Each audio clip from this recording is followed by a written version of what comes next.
আমাদের মনে অনেক সময় অনেক রকম প্রশ্ন আসে, কিন্তু আমরা সবসময় সেগুলো উত্তর পাই না। তো এখানে আমি সেরকম কিছু প্রশ্নের উত্তর দেওয়ার চেষ্টা করব। বীজগণিতের ক্ষেত্রে আমাদের মনে সবচেয়ে বেশি যে প্রশ্নটি আসে তা হলো, অক্ষর কেন? আমি সবকিছুর জন্য সংখ্যা কেন ব্যবহার করি না? তো অক্ষর কেন? কেন এই বীজগণিতের ক্ষেত্রে এই এক্স, ওয়াই, জেড বা এ বি সি? এটা একটা বেশ মজার প্রশ্ন এবং আমি তোমাদেরকে এটা নিয়ে ভাবতে কিছুটা সময় দিচ্ছি। তো বীজগণিতে আমাদের অক্ষরের প্রয়োজন হয় কেন? আমরা এটা নিয়ে বিভিন্নভাবে বিভিন্ন ক্ষেত্রে নিয়ে চিন্তা করে দেখতে পারি। তো আমরা যদি এমন কোনো রাশি লিখি, সে এক্স যোগ ৩ সমান হলো ১০, তাহলে তার অর্থ হলো আমরা আসলে এক্স এর মান জানি না, এটি আমাদের অজানা পদ। কিন্তু এটাকে এক্সই হতে হবে এমন নয়। এখানে আমরা খালি ঘর যোগ ৩ সমান ১০ও লিখতে পারতাম, বা লিখতে পারতাম প্রশ্নবোধক চিহ্ন যোগ ৩ সমান ১০। তো এটাকে যে অক্ষরই হতে হবে তা নয়, আমাদের আসলে কোনো একটি প্রতীকের প্রয়োজন। এটা একটি চেহারাও হতে পারে, চেহারা যোগ ৩ সমান ১০।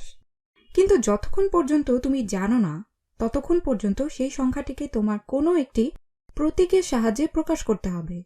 আমরা সমীকরণটি সমাধান করে প্রতীকটি কোন সংখ্যা প্রকাশ করে তা নির্ণয় করতে পারি। কিন্তু সংখ্যাটি যদি আমরা আগে থেকেই জানি, তাহলে সেটি আর অজানা থাকবে না। তো এটা হলো একটি কারণ যে কেন আমরা অক্ষর ব্যবহার করি। এছাড়া আরেকটি ক্ষেত্র হচ্ছে যখন আমরা সংখ্যার মধ্যে সম্পর্ক নির্ণয় করি।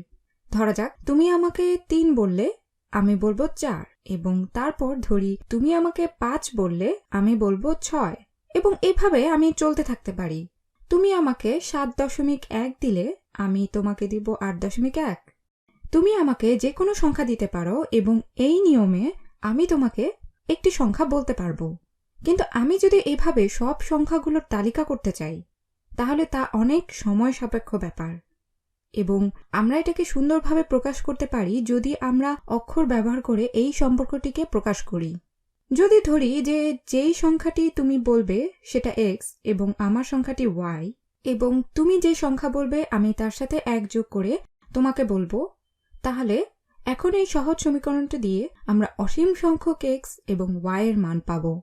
তো এখন তুমি আমাকে এক্স এর যে মানই বলো না কেন, তুমি এক্স হিসেবে ৩ বললে, আমি তার সাথে ১ যোগ করে ৪ বলবো।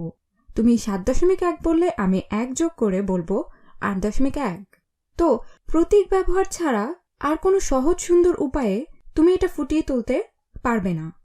তো এক্ষেত্রে তোমাকে এক্স এবং ওয়াই ব্যবহার করতে হবে তা না, এটা শুধু একটি প্রচলিত উপায় যা প্রাচীনকাল থেকে চলে আসছে।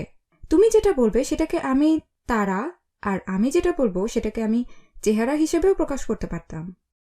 তো অক্ষরগুলো হলো শুধু প্রতীক, এর বেশি কিছু নয়।